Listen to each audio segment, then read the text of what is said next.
இந்த வீடியோல நீங்க எக்ஸாம் ரைட் பண்றதுக்கு முன்னாடி எப்படி உங்களோட கவர்மெண்ட் ஐடியை அப்ரூவ் பண்றது பார்க்க போறோம். ஃபர்ஸ்ட் இந்த லிங்க் கிளிக் பண்ணிக்கோங்க. நெக்ஸ்ட் உங்களோட லாகின் ஐடி அண்ட் பாஸ்வேர்ட் கொடுத்துட்டு நெக்ஸ்ட் கிளிக் பண்ணிக்கோங்க.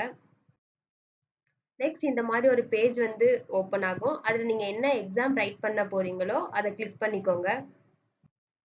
நெக்ஸ்ட் உங்களோட ஆதார் கார்டு இல்ல பேன் கார்டு இல்ல டிரைவிங் லைசன்ஸ் இல்லனா பாஸ்போர்ட் அதை வந்து ஜேபிஜி ஆர் பிடிஎஃப் ஃபார்ம்ல எடுத்து இமேஜ்ல காமிக்கிற மாதிரி மர்ஜ் பண்ணி வச்சுக்கோங்க.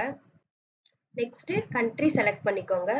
கீழே இருக்கிற அப்லோட் ஐகானை கிளிக் பண்ணிட்டு நம்ம மர்ஜ் பண்ணி வச்சிருந்த உங்களோட கவர்மெண்ட் ஐடி ப்ரூஃபை அப்லோட் பண்ணுங்க. நெக்ஸ்ட் சப்மிட் கிளிக் பண்ணிக்கோங்க. இந்த ப்ராசஸ் எல்லாம் முடிஞ்ச உடனே உங்களுக்கு சக்சஸ் அப்படி சொல்லிட்டு ஒரு பேஜ் வரும். அதுல ஓகே கிளிக் பண்ணிக்கோங்க.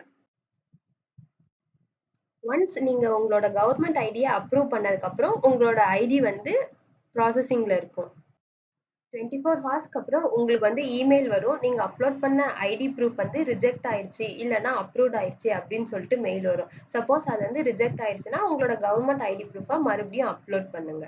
சப்போஸ் அப்ரூவ்ட் அப்படி சொல்லிட்டு மெயில் வந்துச்சுன்னா நீங்க உங்களுக்கான எக்ஸாமை ஷெட்யூல் பண்ணிக்கலாம். தேங்க்யூ.